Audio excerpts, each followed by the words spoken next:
धन से प्रहलाद भगवान के भावनामय हो गए, अर्थात भगवन्मय हो गए। यहाँ पर देखो 46वें श्लोक में दोबारा से कह रहे हैं, देखो वैरानुबंधति मृण ध्यानेन चित्त सात्मता नीतो पुनः पार्श्वं जगन्मतुः विष्णु पार्षदौ। तो बेशक वैर भाव के कारण निरंतर याद किया, चिंतन किया कृष्ण को, भगवान श्री कृष्ण को, इसलिए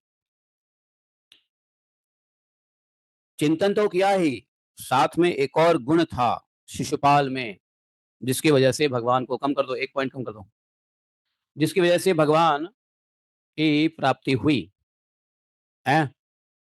एक तो वैर भाव के कारण बताया, वैरानुबंधन, लेकिन एक और कारण था, क्या? वैरानुबंधिति,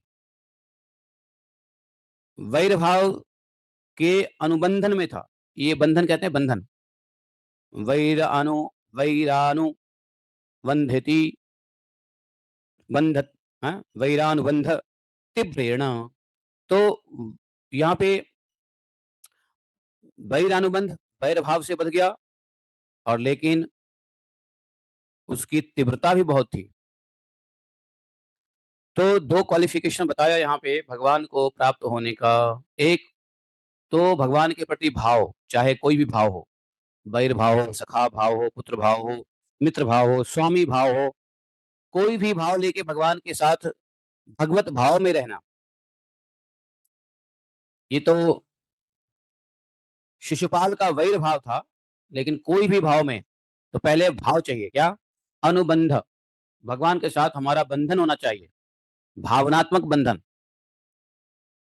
भावनात्मक बंधन जरूरी है, नंबर एक। और दूसरा, भावनात्मक बंधन हो गया तो ये नहीं कि ठीक है, I am in Krishna consciousness, मैं कृष्ण भावनामृत में हूं तो ठीक है, जैसे तैसे नहीं, तीव्रता आनी चाहिए।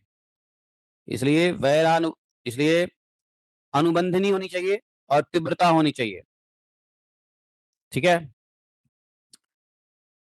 तो ये तीव्रता जो है शीघ्रता लाता है भगवान को प्राप्ति होने में, और भाव जो है भगवान को पाने में